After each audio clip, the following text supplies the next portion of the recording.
Vacation was all over too soon, but I'm back with some more memories I had in Ilocos.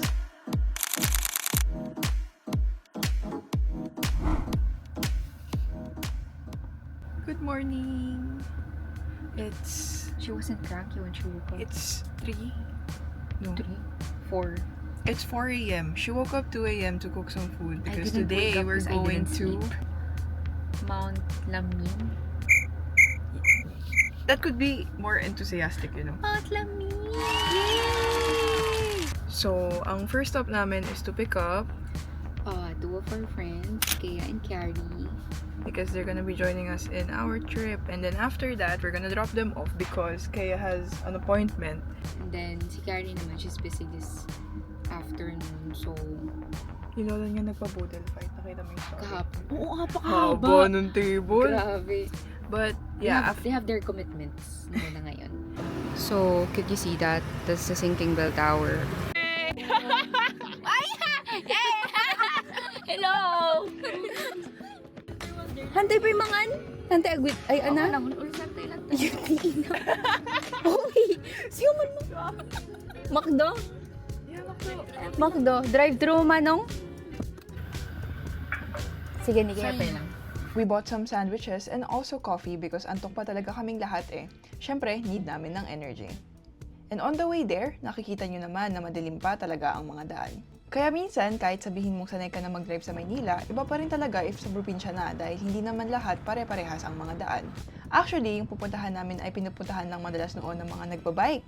Tapos syempre, nung naayos na yung mga daan, doon na lang talaga dinayo ng mga tao. Let's go, people! Go, kinalami. Hindi ka nag-ipuntan. Nay! Mapansin nyo, sobrang daming nagmumotor paakit dito at hindi biro yung mga daan ha, sobrang tarik niya, kaya dapat maalam ka talaga kahit papan. Look at the moon! It's still there! Hi! Nasa first stop kami ng Mount Lamin. Alam mo yung meaning ng Lamin is cold. Is cold. Malamig. Gary! Hi! Parang sa kanya ang Mount Lamin. Wait, sige, go.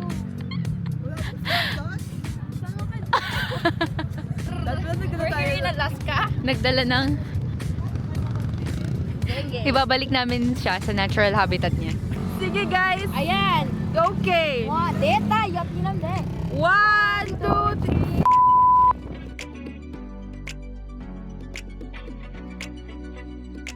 1, 2, 3, hinahawi ang buhok. Kunwari hinahawi ang buhok. Perfect. Laugh, laugh, laugh! Laugh, ha, ha, ha. Oh my God, so happy! Grabe, di ko in-expect na ganito kataas dito and sobrang mahangin pa. So for the people who go there, please take precaution din kasi hindi lahat ng areas dito may harang. Hey! We're at my natural habitat. High on altitude, low on sleep. Tayo ay lumalakbay ngayon. Ano, di ba ba ni Jessica Sohon? Meron siyang ano eh, phrase. We're now here at Mount We're gonna hike. We're gonna hike a bit.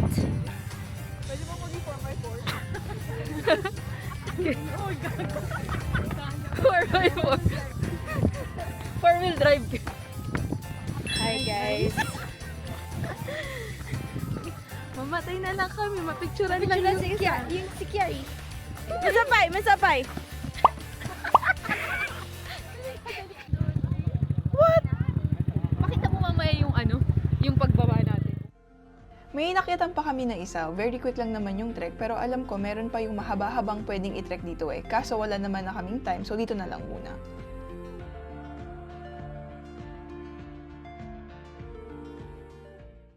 Three, 2, 1, go! Yun! Perfect.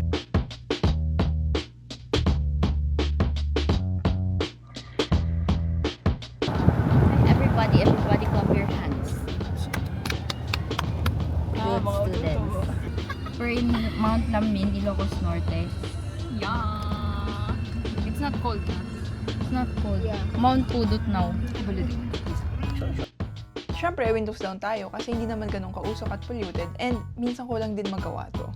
After this quick road trip, kakain naman na tayo ng lunch. So dinala nila ako dito sa Dawangs, and apparently it's a very famous eatery here, na marami din pala siyang branches all around Ilocos. What's the order? Tinola, paksiw, and then rice. Thank you for the question. What's inside? And after nga namin kumain ng tinuno at paksiw, grabe ang sarap. Hinatid na namin si Kiari. Hindi ka sama si Kiari! Bye, Kiari! Actually, hinatid din namin sila kay Algerian, and after that, we are now bound to Pagudpod. Ito na nga yung hindi namin ina-expect, na medyo maulap at maulan sa may Pagudpod, sa sobrang lakas ng hangin, napakalamig din. Umabot din kami sa may Patapat Bridge, which is yung laging dinadaan ng mga loopers, and yes, someday I will go back to this bridge. Siguro si Noah naman na ang dala ko. At sana naman ay may araw na rin. Pero in fairness, kahit na ulan, marami pa rin dumadaan na tumatambay dito.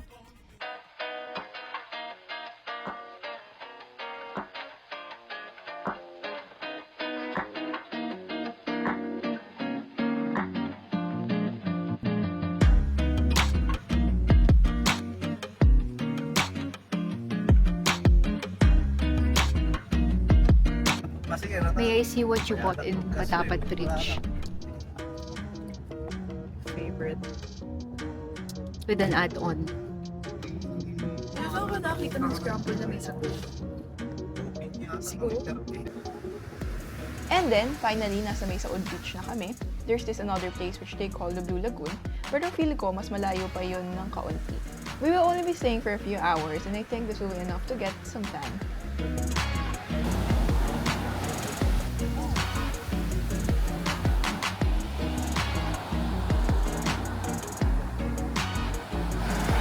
Medyo bumait na nga yung panahon kasi mayat maya aaraw, pero kapag umambon naman, sobrang ginaw.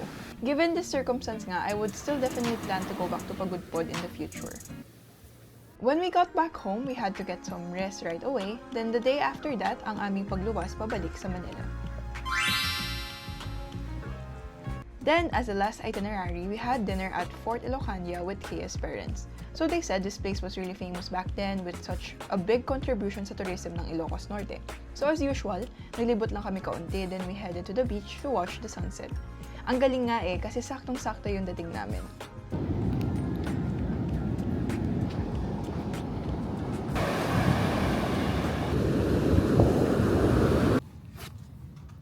We out here using the wrong foot. The wrong footwear. Kasi pauwi na kami later. Then, we finally got to the bus station. Unfortunately, hindi kami nakapagpa-reserve sa Varinas, which is yung unang sinakyan namin. So, buti na lang may isa pang station with a sleeper bus. Because apparently, I need to get some sleep. Hopefully, someday I can return here. And though marami na nga changes in urbanization dito, I think some places and culture known only to Ilocanos will stay the same. I also want to say thanks for Kia's parents for having me, and I really had fun meeting people here and knowing so much about their ways of living and even humor. This is Mike's. See you on my next adventures.